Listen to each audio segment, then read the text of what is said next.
दोस्तों, आज हम बात करेंगे एक ऐसे टकराव की जिसने दुनिया की राजनीति को फिर से गर्म कर दिया है। सवाल यह है कि क्या ईरान और अमेरिका के बीच जो कुछ हुआ वो तीसरे विश्व युद्ध की आहट है? क्या आयतुल्ला खमैनी का दावा झूठ है या ट्रंप का घमंड सच्चाई से कोसों दूर है?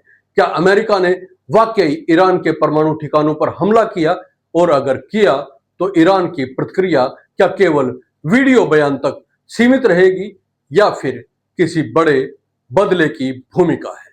नमस्कार दोस्तों, हिंदुस्तान उदय यूट्यूब प्लेटफॉर्म पे आपका बहुत बहुत स्वागत है। मैं हूं प्रदीप डवास। दोस्तों, 26 जून को ईरान के सर्वोच्च नेता अयतुल्ला अली खमैनी ने एक वीडियो संदेश जारी किया और यह दावा किया कि अमेरिका ने ईरान पर हमला किया लेकिन कुछ भी हासिल नहीं कर पाया। उन्होंने अमेरिकी राष्ट्रपति डोनाल्ड ट्रंप को झूठा और सच्चाई को तोड़ मरोड़ कर पेश करने वाला नेता बताया। वहीं ट्रंप ने भी पलटवार किया और ट्रुथ सोशल पर लिखा कि खमैनी का दावा झूठ है। उन्होंने पूछा कि वो इतनी मूर्खतापूर्ण या इतनी मूर्खता से ये क्यों कह रहे हैं कि उन्होंने इजराइल के साथ युद्ध जीत लिया।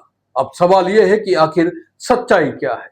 खमैनी ने कहा है कि अमेरिका की ओर से जो हमला हुआ वो ईरान को आत्मसमर्पण करने के लिए कोशिश मात्र थी।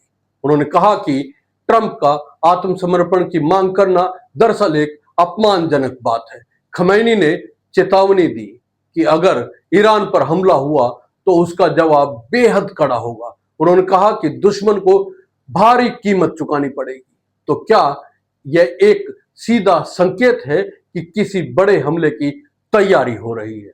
ट्रंप ने पलटवार करते हुए कहा कि उन्होंने ईरान के 3 परमाणु ठिकानों को नष्ट कर दिया है और यह भी बताया कि वो जानते थे कि खमैनी कहां छिपे हुए हैं, लेकिन उन्होंने ईरानी नेतृत्व को जीवन दान दिया ताकि अपमानजनक मौत से बचाया जा सके।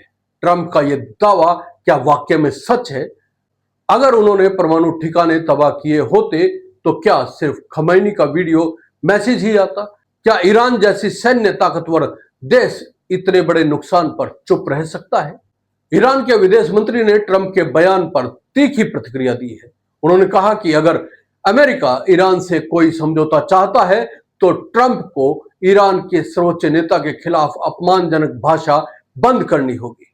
उन्होंने कहा कि हम अपनी स्वतंत्रता की कीमत जानते हैं और कभी किसी को हमारा भाग्य तय नहीं करने देंगे। तो क्या ईरान अब कूटनीतिक मोर्चे पर ज्यादा आक्रामक होता जा रहा है? अरब और इस्लामिक जगत के मीडिया की ओर से अगर हम बात करें तो खमैनी के बयान को काफी प्रमुखता दी गई है। कतर के अल जजीरा ने लिखा है कि यह संदेश ईरानी जनता की एकता का प्रतीक है। मिस्र के सरकारी अखबार अल हराम ने अपनी हेडलाइन में लिखा, खमैनी ने इजराइल पर जीत का ऐलान किया और कहा कि अमेरिका को करारा तमाचा मारा। राय अल योम ने इसे ट्रंप और नेतन्याहू की हार बताया। तो क्या ये पूरा मध्य पूर्व अब अमेरिकी विरोधी भावनाओं से भर गया है? लेकिन वहीं लेबनान के अखबार अन नहार ने खमैनी के बयान को सबसे बड़ा प्रोपोगेंडा बताया और कहा कि वो अब रहस्यमय बन चुके हैं। टाइम्स ऑफ इजराइल और यरूशलेम पोस्ट ने खमैनी को झूठा करार दिया है। मतभेद क्या है? सिर्फ राजनीतिक रुख है या इसका आधार भी है? क्या वाकई खमैनी ने जो कहा वो ईरान की सैन्य ताकत को दिखाने की कोशिश थी या अपने लोगों को एकजुट रखने की रणनीति?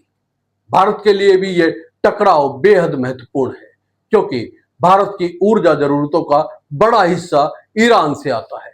अगर ईरान अमेरिकी तनाव बढ़ता है तो भारत पर इसका असर तय है। कच्चे तेल के दाम, शांति व्यवस्था और क्षेत्रीय रणनीति तीनों प्रभावित हो सकते हैं। भारत किसका पक्ष में लेगा या किसके पक्ष में खड़ा होगा, ये अब वैश्विक कूटनीति की निगाहें देख रही है।